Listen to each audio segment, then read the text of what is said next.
Hey, how's it going there today? Hi, Darren. I'm good. How are you? I'm doing great. Great to be connected with you and all that. Big fight coming up for you. And the first thing I wanted to know is does it feel like a hometown fight for you given that you had your upbringing in Hawaii? Oh, absolutely. It's 100% a hometown fight.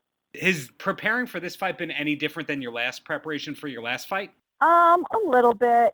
I was a lot more nervous last fight. No, not necessarily nervous, but just like very, very, very focused for Bellator Hawaii because there was a lot of pressure on me. So knowing what the deal is, knowing the routine and everything, kind of made my preparation for this fight a little bit just easier. Just knowing what to expect. So I'm talking to somebody who's not only the Bellator Women's Flyweight World Champion, but also undefeated. I believe you're only 5 years into your fighting career.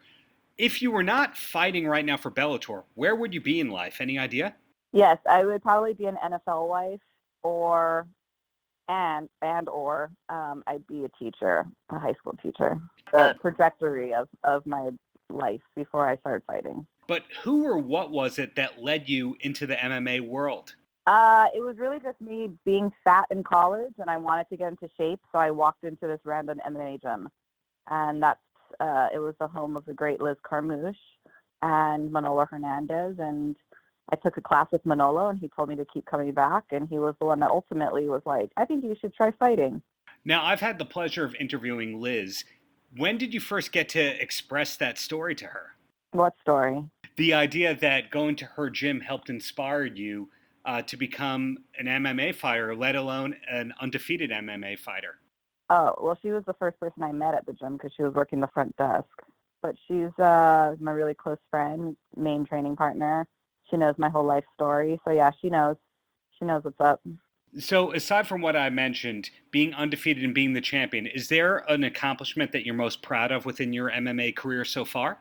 The accomplishment I'm most proud of is, well, I mean, it's really cool to be the inaugural Bellator Women's Flyweight Champion, and also I'm the first Native Hawaiian female world champion in any major promotion.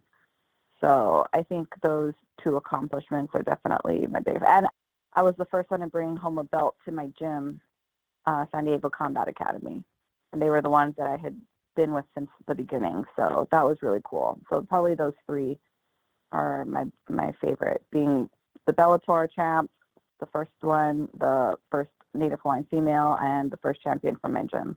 Now, you mentioned a little bit ago that you're very close with Liz, training partner, and all that. And a lot of MMA fighters kind of distance themselves the second that they're not training for a fight or actually on a fight card. Are you close with a lot of people from the MMA world when you don't have a fight coming up? There's like no separation. Even though I might not physically be in the gym as much as you think I would be, like outside of camp. No, all my friends, yeah, I have a lot of friends in the industry. Even in the off season, I'm still, doing commentary. I'm still going to other fights. I'm still cornering my teammates. So, no, it's a year round thing. And I do not distance myself. how much of your life, though, is MMA when you're not fighting, though? For example, are you training as heavily when you don't have an announced fight? Oh no, I'm like totally on a hiatus. I mean, so I really like to travel after all of my fights. So I'm always kind of off the grid in another country. I do a lot of work with nonprofits and indigenous communities. So in the sense of that, like, yeah, that's kind of when I have that separation from the MMA community, but it still ties into the MMA community because I'm still like, doing self-defense seminars. I'm still doing, I could be traveling for Bellator or and whatnot. So yeah, there is a slight separation, but it kind of it all ties back into MMA somehow. So after you win a fight and you celebrate, what does the next day look like for you? Do you just eat whatever you want and have fun? Yeah, I mean, so it depends where I am. So at Bellator Hawaii, we have a luau the next day that, I invite everybody from Bellator to and all my friends and family who came to the fight. So that's what we do the day after, and it's awesome. And, the great Moro, when he called my fight last year, that was his tagline or his catchphrase. He said, "Let the luau begin," after I submitted Valerie. So, Yeah, we have, so in Hawaii, yeah, we have a luau the next day. And actually wherever I travel, like I always like to just hang out with my family the next day. Like my last fight in San Jose, I have family up in San Fran, so we put on a barbecue. So I always try to hang out a couple more days in whatever area I'm in. And there's Hawaiians everywhere. I have family all over the world, so we always find some way to just hang out with family. And yeah, I eat whatever I want and drink alcohol. I like to drink beer. And then when it comes to your actual training, one more question about that. Is the music at all important to you? Or is there certain kind of music that you do or don't train to? No, music is really important. You know, there's certain songs and certain, genres that put you in some type of mood, and it becomes routine. So I definitely have a playlist that I listen to backstage before I come out to a fight and during training. Yeah, for sure. There's always, I always, for some reason, this camp though, I was requesting David Lee Roth a lot. Yeah, I was listening to his playlist a lot. Kind of every camp, there's a theme. Like one camp, I was listening to Alanis Morissette, but this one was David Lee Roth.